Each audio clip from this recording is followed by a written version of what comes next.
It started with a blog, nothing too fancy. Just a pastel-themed WordPress page with baby photos, quotes from Psalms, and updates about a little boy named Garnett. "He's the light of my life," she wrote under a smiling photo of her baby wearing a knit cap. "Every day is a blessing with my miracle." Lacey Spears, a 23-year-old single mother from Decatur, Alabama, had carved a digital nest where thousands of strangers followed the daily joys and struggles of raising a sick child. Garnett was fragile, she explained. He had a mysterious digestive condition. Feeding tubes, hospital visits, sleepless nights. Lacey documented them all with near religious devotion. Her readers adored her. They praised her strength. They called her a warrior. And whenever she posted a new photo of Garnett, smiling weakly in a hospital bed, they flooded her comments with hearts, prayers, and offers to donate. But behind the filters and inspirational quotes, something was deeply wrong. Very few people in Lacey's real life ever saw Garnett sick. In fact, many didn't see him at all, because Lacey was always moving between towns, between doctors, between stories. And Garnett, the boy whose tiny face had become internet famous for his resilience, was growing more and more ill in ways no one could explain. Doctors were baffled. Every test came back normal. No tumors, no genetic conditions, no infections. And yet, his sodium levels were dangerously high. Again and again. He would be hospitalized, stabilized, discharged, and then within days, he'd be sick again. At one hospital, a nurse swore she saw Lacey injecting something into Garnett's feeding tube. But Lacey denied it. She cried, accused them of persecuting a struggling single mother, and threatened to sue. She left the hospital that week, and the nurse never reported it. That was Lacey's pattern. Get sympathy, leave when questions start, and go somewhere new where no one knew the past. Over 5 years, she relocated over a dozen times. Each time, she found a new community, a new pediatrician, a new story. In New York, she landed in a tightly knit religious neighborhood in Chestnut Ridge. Quiet, safe, isolated, perfect. She told her new neighbors that Garnett had a rare illness no one could diagnose, that he was born premature, that his father, a heroic police officer, had died in a car crash before ever meeting his son. None of it was true. Garnett had been born full term. His real father was still alive, but estranged, after Lacey accused him of abuse. There was no police officer, no tragic car crash. But Lacey's stories were compelling. Her eyes welled up at just the right moments. She knew how to win people over. She'd been doing it since high school. Back then, she told friends her parents had died. They hadn't. She told classmates she had cancer. She didn't. But the attention, that was real. And it was addictive. Some called it Munchausen by proxy. Others called it evil. Whatever the term, the outcome was the same. Garnett was getting sicker. At one point, a doctor in Westchester Medical Center became so concerned about his sodium levels that they placed him in an isolated room with 24/7 video monitoring. For 3 days, Garnett improved. His sodium stabilized. He smiled. He laughed. Doctors were hopeful. But then, Lacey insisted on being left alone with him. She told the nurses she needed privacy to change him. And when they returned just 20 minutes later, Garnett was unconscious. He never woke up. His sodium level had spiked catastrophically. So, the autopsy confirmed what doctors feared. Garnett's death wasn't an accident. It was homicide. There was no doubt. The amount of sodium in his system was equivalent to pouring a full teaspoon of salt directly into a toddler as veins.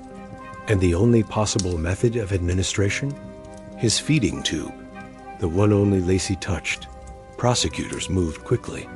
They charged her with second-degree murder and first-degree manslaughter.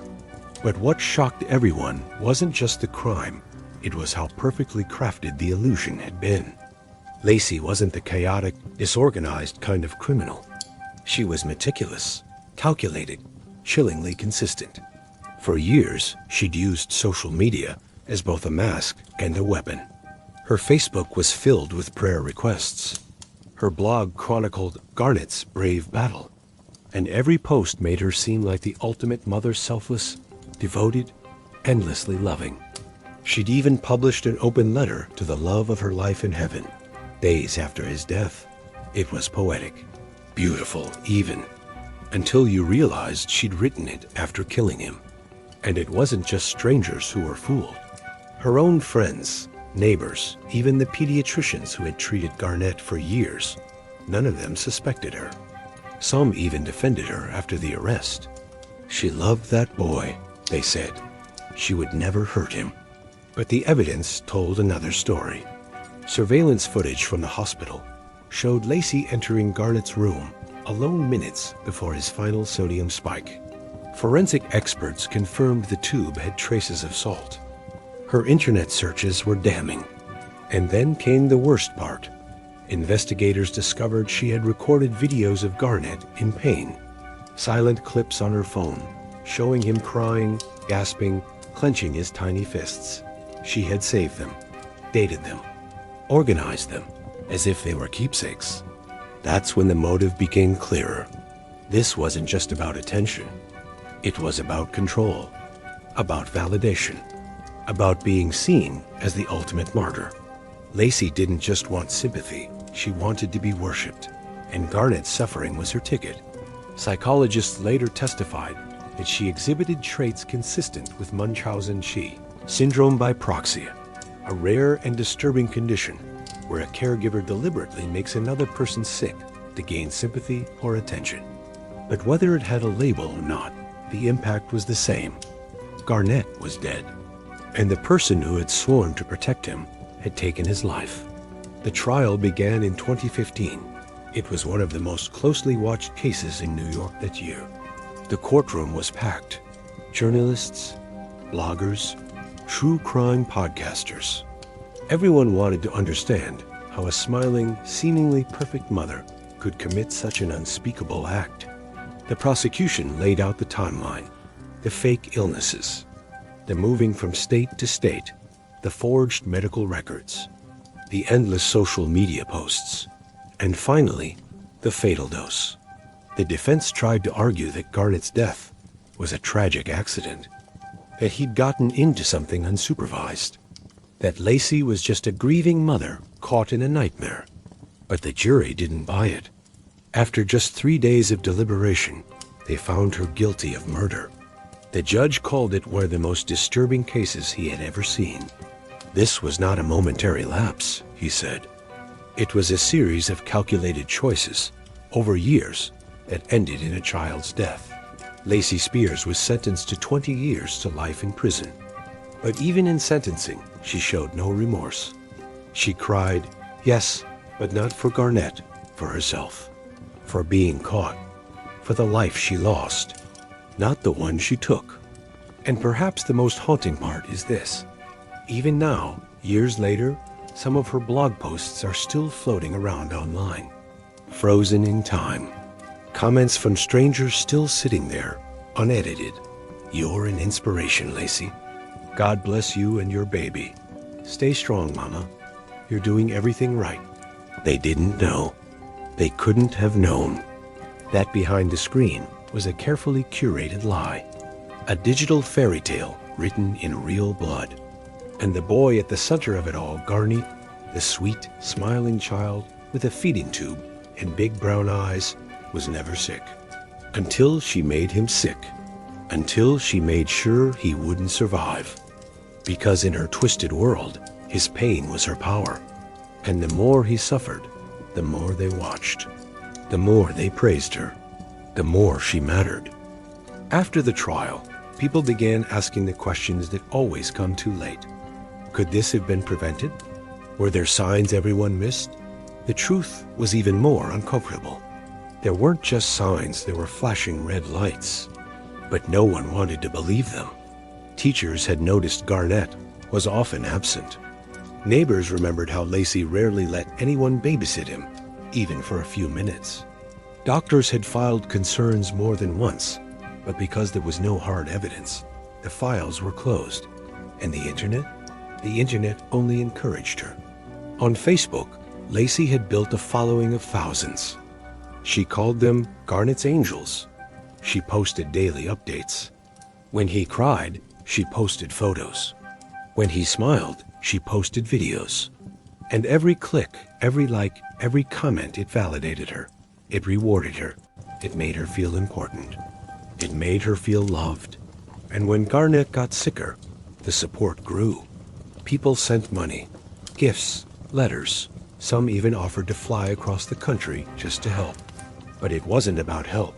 Not really. It was about attention, about devotion, about making sure no one ever looked away. That's the part that still chills those who studied her case. The idea that Garnett's entire life had been shaped around an invisible audience. That even in his final moments, Lacey was thinking about the narrative, not the reality. In prison, she gave no interviews. She refused every request to explain herself. But other inmates noticed something strange. Lacey still talked about Garnett as if he were alive. "He loves the color blue," she said once. "He wants to be a firefighter when he grows up." She kept a photo of him by her bed. She wrote him letters. She told others that he was safe now and that no one could hurt him anymore. It was as if, in her mind, she hadn't killed him, she protected him. She'd rescued him from a cruel world. That's what makes this story so terrifying. Not just that a mother could harm her own child, but that she could truly believe, that it was an act of love. That ending his life was somehow a twisted form of care. Psychologists debated for years whether Lacey fit the clinical criteria for a true sociopath. Some said yes, pointing to her lack of remorse, her cold planning, her emotional detachment. Others said she was a deeply disturbed woman who never learned how to connect in a healthy way. That Garnett became a vessel for her trauma. That she didn't see him as a child, but as a reflection of herself, a mirror. And when he stopped serving that purpose, when the attention waned, when people started asking questions, he became a threat, a liability. And that's when the performance turned fatal. Today, Garnett would be a teenager. He would probably have outgrown the feeding tube he never needed. He might have played soccer, or joined the school band, or become obsessed with dinosaurs. We'll never know, because someone made sure we wouldn't. And the final irony? Lacey Spears got exactly what she wanted. Infamy, immortality, a story that would outlive her. Not the story of a brave mother and her sick son, but the story of a lie so deep it became reality. A mother so desperate for love, she killed the only person who ever gave it to her unconditionally. Garnett's legacy, though, is more powerful than her narrative. His case changed protocols in hospitals across the country. Doctors are now trained to spot signs of caregiver-induced illness. Social workers take anonymous tips more seriously. And pediatricians have more authority to flag unusual symptoms, even without proof. Garnett became a warning, a painful one, but one that might save other lives. There's no comfort in that, no redemption, but it's something, a whisper in the dark, reminding us to look closer, to ask harder questions, to believe the unbelievable before it's too late.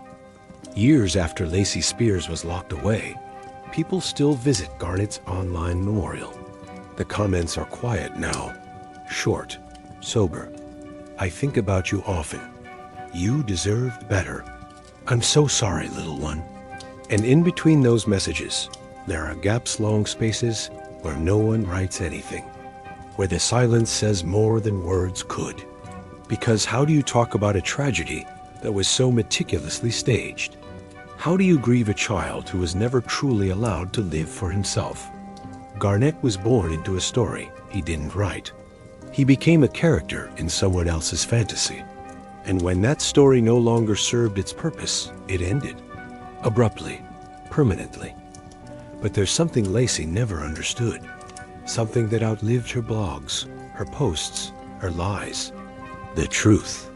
It clawed its way out, slowly, relentlessly, through nurses who trusted their instincts, through doctors who refused to stop asking questions, through prosecutors who pieced together the digital footprints she thought were invisible, and ultimately, through a jury that saw past the performance and named it for what it was: murder, cold, calculated, intentional. Garnett's case became a landmark not because of its brutality, but because of its subtlety. It wasn't a screaming crime. It was a whisper, a series of almosts. Almost caught, almost reported, almost saved. And that's what makes it terrifying. Evil doesn't always come through the front door. Sometimes it hides in the nursery. Sometimes it smiles for the camera. Sometimes it blogs about blessings while holding a syringe behind the scenes. That's the legacy Lacey Spears leaves behind, not one of grief, but of warning. She wanted attention. Now she has it, but not the kind that praises, the kind that remembers, the kind that learns. Because if Garnett's story teaches us anything, it's that love should never hurt, that protection should never poison, and that sometimes the most dangerous person in a child's life is the one who posts the most about them.